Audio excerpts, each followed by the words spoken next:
మేలైనది చేయవలెనని కోరిక నాకు కలుగుతున్నది, కానీ అలాగూ చేయుట కలగట్లేదయ్యా. ఎంత జాగ్రత్తగా ఉన్నా ఎక్కడో చోట తేడా పడుతున్నాను, ఎంత భద్రంగా ఉన్నా ఎక్కడో చోట వీక్ అవుతున్నాను దేవా. అయ్యో దేవా, నేను బలహీనురాలనని చాలా ఏడ్చేవాళ్ళు ఉన్నారు, దుఃఖపడేవాళ్ళు ఉన్నారు. మొదటి మాటను బట్టి కొంతమంది చావగోరుతారు, రెండవ మాటను బట్టి కూడా కొంతమంది చావగోరుతారు, అనుమానం ద్వారా కూడా కొంతమంది చేస్తారండి. అనుమానం ద్వారా కూడా కొంతమంది, సందేహం ద్వారా చచ్చిపోయేవాళ్ళు ఉన్నారు. నాకు ఈ జబ్బు వచ్చింది, తగ్గిద్దో లేదో, తగ్గనట్టే ఉంది, ఇది తగ్గనట్టే ఉంది, నేను బాగుపడినట్టే ఉంది, నేను మొత్తానికి ఏదో పోయేటట్టే ఉంది, నాకేదో సావు మూడినట్టే ఉంది, నాకేందో అయ్యేటట్టే ఉంది, గుట్టుకుని చేస్తారు. అయా వినండి, పెద్దోళ్ళు, చిన్నోళ్ళు, ముసలోళ్ళు, కుర్రోళ్ళు అందరు వినండి. నీ వల్ల కాదు, వైద్యుడి వల్ల కాదు, కానీ యేసయ్య వల్ల అవుతుంది. నీ వల్ల కాదు, వైద్యుడి వల్ల కాదు, యేసయ్య వల్ల అవుతుంది. ఆయన అవసరమైతే నీ కాలానికి ముందే నిన్ను గాజేయగలడు, అవసరమైతే ఇంకొక 40 ఏళ్ళు నీ లైఫ్లో పొడిగించనుగలడు, 15 ఏళ్ళు పొడిగించనుగలడు. హిజ్కియా నా పని అయిపోయింది అనుకున్నాడు. దేవుణ్ణి అడిగాడు, ఎందుకు ఏడుస్తున్నావు అన్నాడు. ఇంకా బతకాలని ఉంది అన్నాడు. బతకాలా? అరిపో, ఇంకో 2 ఏళ్ళు బతుకుపో అనలా, ఏకంగా 15 ఏళ్ళు బతుకుపో అన్నాడు. సరే నువ్వు పొడిచేది ఏదో పొడు, 15 ఏళ్ళు ఇస్తున్నా పో అన్నాడు. ఏందండి 15 ఏళ్ళు అంటే మామూలు విషయమా? అయిపోయింది అన్నవాడికి 15 ఏళ్ళు పొడిగిచ్చాడు సోదరా. నరుని ఆయుష్కాలం ఉంటే 10 ఏళ్ళు, అధిక బలం ఉన్న 80 ఏళ్ళు అని, 80 ఏళ్ళకి క్లైమాక్స్ అని చెప్పిన మోషేకి 80 ఏళ్ళకు వచ్చి దర్శించి ఇంకో 40 ఏళ్ల జీవిత కాలాన్ని పొడిగించి 80తోనే అయిపోయిందిరా జీవితం అన్నోడికి ఇంకో 40 కలిపి 120 అనిపించాడు. కొంతమందికి అనుమానం, నా పరిస్థితులు మారో, నా దరిద్రం పోదు, నా అప్పులు తీరో, నా జీవితం మారదు, నా బతుకు ఇంతే, దేవుడు కూడా కనికరం లేదు, దేవుడు కూడా వదిలేశాడు, దేవుడు నన్ను కరుణించడు, దేవుడు కూడా నేను నచ్చలేదు, నేను ఎవరికి ఇష్టం లేదు, మనుషులకి ఇష్టం లేదు, దేవుడికి ఇష్టం లేదు, నా పరిస్థితులు మారో అనుమానం, సందేహంతో చచ్చిపోతారు.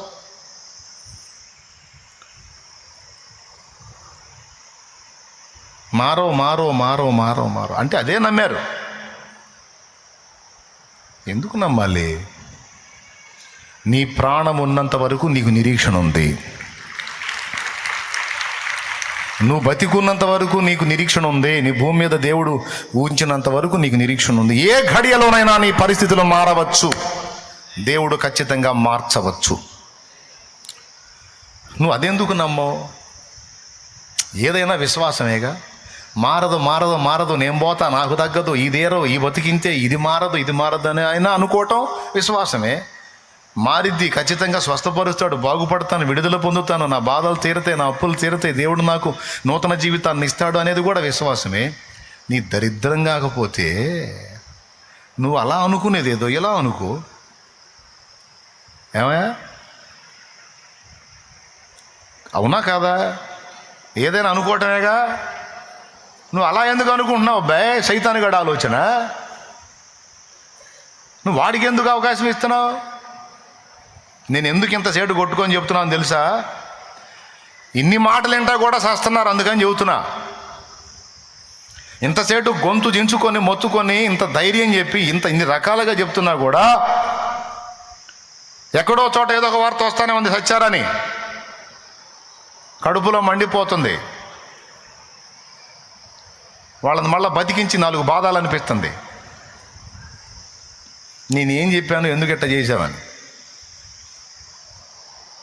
అందుకు శాలేమన్న ఎందుకు ఇట్లా చెప్తాడు, ఈ విషయాలు ఎందుకు చెప్తాడంటే మైండ్ పోయి కాదు, లేకపోతే వేరే సబ్జెక్ట్ లేక కాదు. ఇప్పుడు హృదయాల పరిస్థితి ఎలా ఉందో దేవుని ఆత్మకు తెలుసు కనుక ఆయన మాట్లాడతాడు.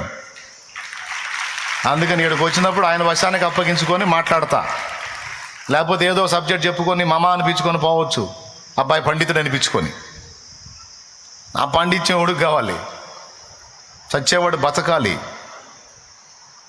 అది కావాల్సింది. నా పాండిత్యాలు కాదు, పరిశుద్ధాత్మ స్వరం ప్రజలకు అందాలి.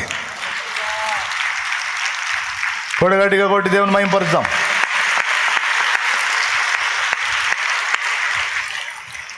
స్తోత్రం చెప్పండి బిడ్డలారా. నా మాటలు తీవ్రంగా తీసుకుంటున్నారా, వదిలేస్తున్నారా? తీసుకుంటే ఇప్పుడు ఇకిలిత్త కూర్చున్న నువ్వు పోయి ఇంక 4 రోజుల్లో ఏదో అవ్వచ్చు. ఈ మాటలన్నీ పోగొట్టుకున్నావంటే ఇంకో 10 రోజుల్లో ఏదో ఒకటి చేయగలిగింది ఏం లేదు. అందుకే కూర్చున్నప్పుడు మైండ్ని ఎక్కడో సంచారం బాగోనీయకుండా ఏం చెప్తున్నాడో దేవుడిని అడిగాను, ప్రార్థన చేశాను, నా తండ్రి నాతో ఏం మాట్లాడుతున్నాడని మనసు పెట్టి తీసుకోవాలి, హృదయంలోకి తీసుకోవాలి.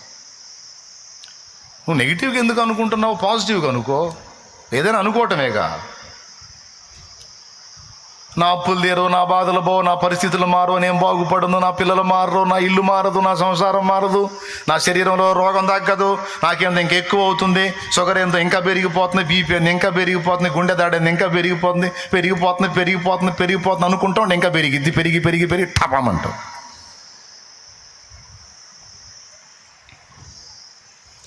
షుగర్ పోయిద్ది, బీపీ పోయిద్ది, గుండె దడ పోయిద్ది, ఆయాసం పోయిద్ది, అన్నీ బాగుపడతాయి.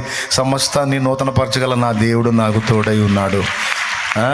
నాకేమీ కొదువా నాదుడుండ, ఇక నాకేమీ కొదువా నాదుడుండ. శ్రీకరుండగు దేవుడే నా శ్రేష్ఠ పాలకుడు, నా ఏకరక్షకుడు, గనుక నాకేమీ కొదువా నాదుడుండ, ఇక నాకేమీ కొదువా నాదుడుండ. అవమానమును నిర్లక్ష్య పెట్టండి, అనుమానాన్ని తులిపేయండి.